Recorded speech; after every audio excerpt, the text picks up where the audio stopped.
અત્યારે વરસાદની સિઝન છે તો આ સિઝનમાં ચટપટું ખાવાની ખૂબ જ મજા આવે છે. તો આજે આપણે સાઉથ ઇન્ડિયાનો એકદમ સ્વાદિષ્ટ ભજીયા પ્રકારનો નાસ્તો બનાવીશું, જેનું નામ કર્ણાટકમાં આવેલા મદુર શહેર પરથી પડ્યું છે. તો હા, આજે આપણે મદુર વડા બનાવીશું. આ મદુર વડા સાઉથ ઇન્ડિયામાં એટલા બધા લોકપ્રિય છે ને કે ખાલી વરસાદની સિઝનમાં જ નહીં પણ 12 માસ લોકો ખાવા માટે લાંબી લાંબી લાઈનોમાં ઊભા રહે છે. જેમ આપણા ગુજરાતમાં ટીકડી ભજીયાની બોલબાલા છે, એવી જ રીતના સાઉથ ઇન્ડિયામાં આ મદુર વડાની બોલબાલા છે. તો બનાવવા એકદમ સરળ છે, ઘરની સામગ્રીમાંથી આસાનીથી તમે બનાવી શકો છો. તો ચાલો શરૂઆત કરીએ મદુર વડા બનાવવાની. વડા બનાવવા માટે તમારે કોઈ પણ એક વાટકી સેટ કરી લેવાની. અહીં એક વાટકી ભરીને મેં ચોખાનો લોટ લીધો છે. ચોખાના લોટથી કોઈ પણ વડા છે એ એકદમ ક્રિસ્પી કરારા બને છે. હવે સાથે એ જ વાટકીથી અડધી વાટકી જેવો રવો લેવાનો છે. તમારી પાસે કોઈ પણ રવો હોય, જાડો ઝીણો, એનો તમે ઉપયોગ કરી શકો છો. તો અડધી વાટકી રવો ઉમેરીશું.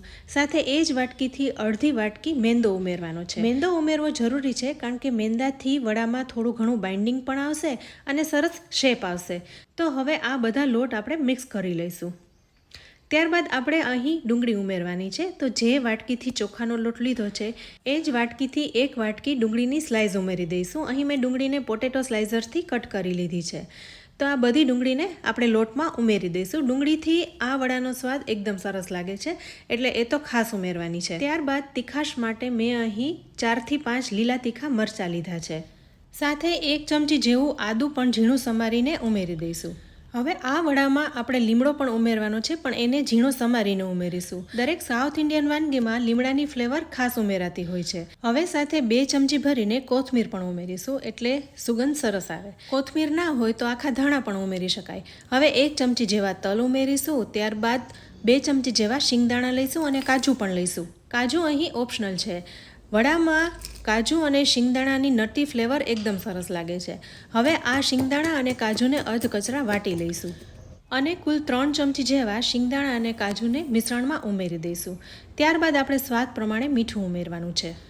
અહીં આપણે મરચાંની તીખાશ તો ઉમેરેલી જ છે, પણ થોડો કલર સરસ આવે એ માટે અડધી ચમચી જેવું લાલ મરચું પાવડર ઉમેરીશું. હવે વડામાં સુગંધ સરસ આવે અને ક્રિસ્પી ખસ્તા થાય એ માટે 1 ચમચી જેવું ઘીનું મોણ ઉમેરીશું અને તેલનું મોણ પણ ઉમેરવાનું છે. તો અહીં 3 ચમચી જેવું તેલ ગરમ કરીને વડાના મિશ્રણમાં ઉમેરી દઈશું. તો ગેસ ઉપર વઘારિયામાં મેં 3 ચમચી તેલને ગરમ કરી લીધું છે. તો હવે આ તેલને આપણે મિશ્રણમાં ઉમેરી દઈશું.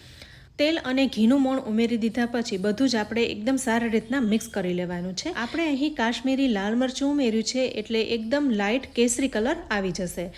તો એકદમ હળવે હાથે બધું જ મિક્સ કરતા રહેવાનું છે. 2 થી 3 મિનિટ મિક્સ કરીશું એટલે ડુંગળી ઘણી ખરી સોફ્ટ થઈ જશે અને સ્લાઇસ છે એ એની છૂટી પડી જશે. હવે તમે જોઈ શકો છો મિશ્રણ એકદમ સારી રીતના મિક્સ થઈ ગયું છે. તો હવે આપણે થોડું થોડું પાણી ઉમેરીને કઠણ લોટ બાંધી લેવાનો છે. તો અહીં મેં 1 વાટકી પાણી લીધું છે, પણ અડધી વાટકીમાં જ લોટ છે એ બંધાઈ જશે. વધારે પાણીની જરૂર નહીં પડે. તો અડધી વાટકી જેવું પાણી ઉમેરી અને લોટ બાંધી લેવાનો છે. કઠણ લોટ બાંધવાનો છે, અહીં ઢીલો લોટ ના બાંધવો. અહીંયા આપણે થોડો રવો ઉમેર્યો છે ને, એટલે એ પણ પાણી ઘણું ખરું શોષી લેશે. તો અહીં લોટ બંધાઈ ગયો છે. હવે આ લોટને આપણે રેસ્ટ આપવાનો છે. તો ઢાંકીને 10 મિનિટ રાખી દઈશું. હવે 10 મિનિટ રેસ્ટ આપી દીધો છે અને લોટ સેટ થઈ ગયો છે. તો આ લોટમાંથી આપણે નાના લુવા બનાવીને વડા તૈયાર કરીશું. વડા બનાવવા ખૂબ જ આસાન છે. અહીં કોઈ વણવાની ઝંઝટ નથી કરવાની. પણ સૌથી પહેલાં આપણે લોટને કૂણવી લઈશું અને ત્યારબાદ લુવા બનાવીને વડા બનાવી લઈશું. તો હાથમાં થોડો લોટ લઈને એને ગોળ ગોળ વાળીને થેપી લઈશું. હાથેથી વાળતા ન ફાવે તો તમે કોઈ પણ પ્લાસ્ટિક સીટ ઉપર રાખીને પણ થેપી શકો છો. જેમ આપણે બાજરીના વડા કે મકાઈના વડા બનાવીએ એ જ રીતના વાળવાના છે, પણ આ શેપમાં મોટા હોય છે. તો આપણે મોટા મોટા વડા બનાવવાના છે. તો અહીં તમે જોઈ શકો છો વડું બની ગયું છે. તો આવી જ રીતના આપણે બધા વડાને તૈયાર કરી લેવાના છે. તો આટલા લોટમાંથી 14 થી 15 નંગ જેવા વડા તૈયાર થશે. વડા તૈયાર કર્યા ત્યાં સુધીમાં મેં તેલ પણ ગરમ કરવા મૂકી દીધું છે. તો આ વડાને આપણે ફ્રાય કરી લઈશું. આ વડાને મીડિયમ ટુ લો ફ્લેમ ઉપર તળી લેવાના છે, જેથી વચ્ચેથી કાચા ન રહે. તો એકદમ હળવે હાથે એક પછી એક વડાને તેલમાં સમાય એટલા ઉમેરતા જઈશું. એકવાર વડા ઉમેરી દીધા પછી થોડીવાર પછી જ એની સાઈડ ચેન્જ કરવી, જેથી તેલમાં સેટ થઈ જાય. તો અહીં તેલમાં 3 જેટલા વડાને ઉમેરી દીધા છે. ધીરે ધીરે તળાશે એમ ગોલ્ડન કલરના થતા જશે.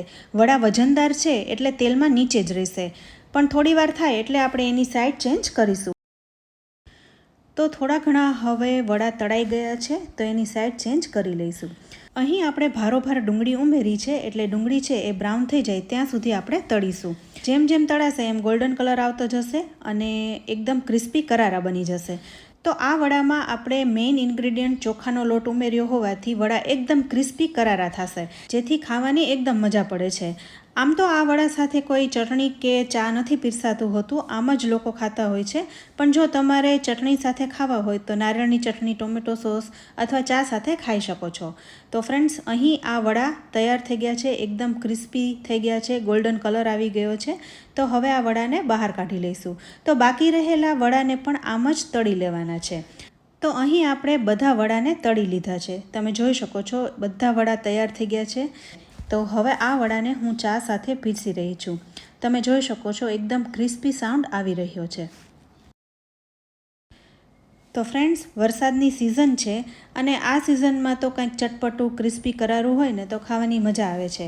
જેમ આપણે ટીકડી ભજીયા બનાવીએ છીએ એવી જ રીતના આ વડા એકદમ સરસ લાગે છે. તો તમે પણ આ રીતે બનાવજો અને તમારો ફીડબેક અમને કમેન્ટ બોક્સમાં જરૂરથી આપજો. રેસીપી આજની સારી લાગે ને તો વિડીયોને લાઇક અને શેર કરજો. સાથે અમારી ચેનલ કિચન સિરીઝને સબસ્ક્રાઈબ કરી લેજો અને અમારા ફેસબુક પેજને લાઇક કરી ફોલો કરજો. તો ફરી મળીશું આવી એક ઉપયોગી રેસીપી સાથે. ત્યાં સુધી આવજો.